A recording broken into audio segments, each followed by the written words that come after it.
membahas tentang pengertian KPK. Jadi kita harus tahu itu apa itu KPK. KPK adalah kepanjangan dari Komisi Pemberantasan Korupsi.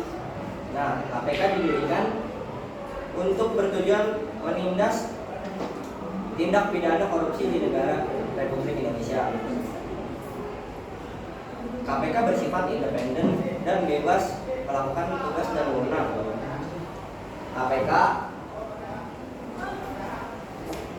KPK dipimpin oleh seorang ketua yang bermasa jabatan selama 4 tahun dan bisa dipilih sekali semasa jabatannya. Dalam pengambilan keputusan, pemimpin KPK bersifat kolektif kolegial.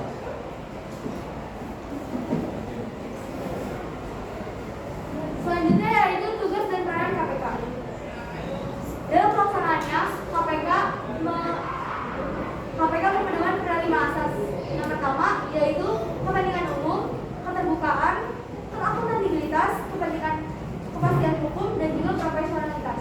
KPK bertanggung jawab kepada publik dan melaporkan laporannya secara berkala kepada Presiden, Dewan Perwakilan Rakyat, dan Badan Pemeriksa Keuangan. Menurut Undang-Undang Nomor 19 Tahun 2019 Pasal 6, KPK bertugas yang pertama melakukan tindakan-tindakan pencegahan tindak pidana korupsi. Yang kedua, berkoordinasi kepada instansi-instansi yang berwenang untuk mencegah tindak pidana korupsi. Yang ketiga, melakukan monitor terhadap penyelenggaraan pemerintahan negara. Yang keempat yaitu supervisi terhadap instansi yang berwenang melakukan pemberantasan tindak pidana korupsi. Maksud dari supervisi ini adalah pengawasan, penelitian, atau penelaahan terhadap instansi yang berwenang yang dengan tujuan untuk mempercepat hasil penyelesaian penanganan perkara tindak pidana korupsi serta untuk membuat keharmonisan antar instansi tersebut. Yang terakhir yaitu melakukan penyelidikan, penyidikan, dan penuntutan terhadap tindak pidana korupsi. Adapun peran KPK yaitu melakukan segala macam bentuk usaha dan koordinasi dengan berbagai macam instansi yang memiliki wewenang dalam melakukan tindak pidana korupsi, hingga melakukan monitoring dari penyelenggaraan pemerintahan negara. Sebelum membahas kode etik KPK, kita harus tahu dulu nih apa sih yang dimaksud dengan kode etik. Kode etik adalah suatu sistem norma, nilai, dan juga aturan profesional yang secara utuh menyatakan apa yang baik dan benar dan apa yang tidak baik dan tidak benar. Menurut Undang-Undang KPK Nomor 5 Tahun 2006 tentang Pegawai KPK, terdapat 7 nilai dasar. Yang pertama itu ada profesionalisme, yang kedua integritas, ketiga sinergis, keempat keadilan, 5 transparansi, 6 inovasi, dan 7 religiusitas. Yang pertama ada integritas. Apa sih yang dimaksud dengan integritas? Integritas adalah keadaan yang menunjukkan kesatuan yang utuh sehingga memiliki kemampuan memancarkan kewibawaan dan kejujuran. Adapun hal-hal yang harus dilakukan berdasarkan integritas. Yang pertama itu wajib berperilaku dan bertindak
yaitu nilai keadilan.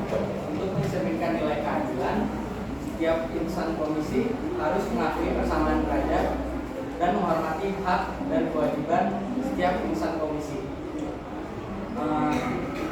memenuhi hak dan kewajiban secara seimbang, memberikan informasi yang sifatnya terbuka kepada publik sesuai dengan Undang-Undang Dasar.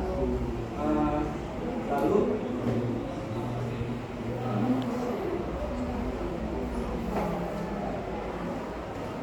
sedangkan semua insan komisi dilarang untuk bertindak sewenang-wenang atau melakukan perundungan atau pelecehan, dan dilarang bersikap diskriminatif. Lalu selanjutnya yaitu nilai profesionalisme. Untuk mewujudkan sifat profesionalisme, setiap insan komisi harus bekerja sesuai dengan SOP, menghargai perbedaan pendapat, bekerja, menyelesaikan pekerjaan secara akuntabel dan praktis, melaksanakan kegiatan terkait tugas atas sepengetahuan atasan, dan dilarang untuk terpengaruh kepentingan pribadi maupun kelompok serta tekanan publik maupun media dalam pelaksanaan tugas dan fungsi komisi, serta merespon kritik dan saran negatif atau berlebihan. Nilai yang terakhir yaitu kepemimpinan. Untuk mewujudkan nilai kepemimpinan, setiap insan komisi, anggota komisi wajib menegur bawahan yang terbukti melakukan pelanggaran. Lalu harus berani mengambil keputusan dalam situasi yang sulit. Lalu mencerminkan keteladanan terhadap tindakan dan perilaku sehari-hari. Sedangkan insan komisi juga tidak bisa berbuat sewenang-wenang atau tidak adil dan bersifat diskriminatif terhadap bawahan atau sesama insan komisi. Dan yang terakhir ada religiusitas. Religiusitas adalah toleransi beragama atau keyakinan kepada Tuhan, dengan kata lain percaya adanya kekuatan di luar dirinya yang mengatur hidup dan kehidupan alam semesta. Adapun perilaku yang wajib dilakukan yaitu bertakwa kepada Tuhan Yang Maha Esa, 2. Ketulusan atau keikhlasan dalam bekerja, 3. Menjaga amanah dan memegang teguh janji, dan terakhir mengajak pada kebaikan dan melarang pada kejahatan. Berikutnya saya akan menjelaskan bagaimana sih cara untuk meningkatkan profesionalitas KPK. Di sini saya akan menjelaskan 4 poin penting. Pertama, pelaksanaannya itu harus dilakukan secara intensif, efektif, optimal, profesional, dan berkesinambungan. Kemudian poin kedua, untuk mendukung yang namanya tugas yang sangat luas dan berat, serta untuk mencapai kinerja yang optimal, komisi harus didukung oleh sumber daya manusia yang profesional, berintegritas tinggi, dan juga bertanggung jawab. Oleh karena itu, pegawai komisi haruslah warga negara Indonesia yang diangkat secara selektif berdasarkan Undang-Undang Nomor 30 Tahun 2002. Sebelumnya saya akan menjelaskan maksud dari yang luas dan juga berat. Luas di sini adalah jangkauan dari tugas jangkauan dari tentang korupsi, bahwa korupsi ini bisa dilakukan oleh siapa saja, oleh masyarakat miskin dan juga masyarakat yang kaya. Kemudian berat adalah wewenang dari tugas KPK untuk memberantas korupsi. Kemudian ketiga, membentuk tim evaluasi agar dapat melakukan evaluasi mekanisme berkala. Di sini tuh dalam rangka pengelolaan sumber daya manusia komisi perlu ditetapkannya namanya sistem manajemen sumber daya manusia khusus yang berdasarkan landasan kuat berupa peraturan pemerintah, sistem meliputi perencanaan sumber daya manusia, rekrutmen dan seleksi, terus pendidikan dan juga pelatihannya, serta pengembangan sumber daya manusia. Yang terakhir, poin keempat, alih status pegawai KPK menjadi ASN. ASN itu adalah aparatur sipil negara, di mana memiliki fungsi sebagai pemersatu bangsa dan juga pelayanan publik. Nah, kenapa sih KPK ini dialih-statuskan sebagai pegawai KPK dan pegawai ASN? Karena diharapkan dapat memperkokoh profesionalitas dan juga integritas pegawai KPK dalam memberantas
utama itu?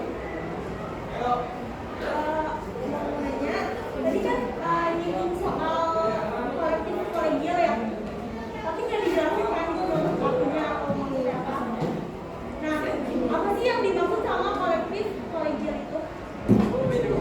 Kasih. Oh, saya Farda dari mahasiswa dari kelompok empat. Oke, terima kasih.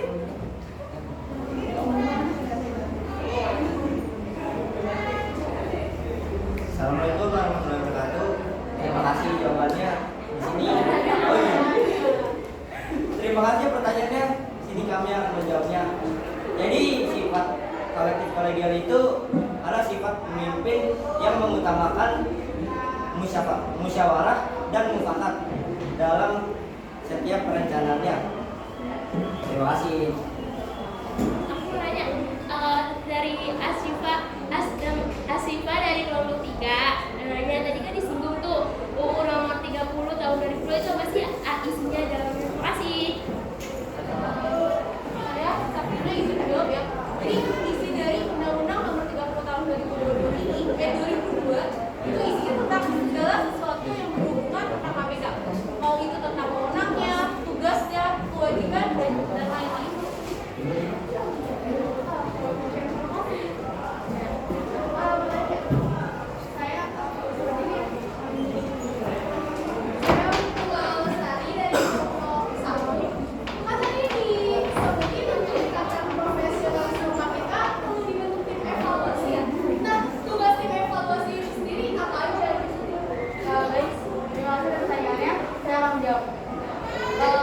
Fungsi dari tim evaluasi di sini adalah berarti kan dalam sebuah instansi ada mungkin kayak kesalahan-kesalahan.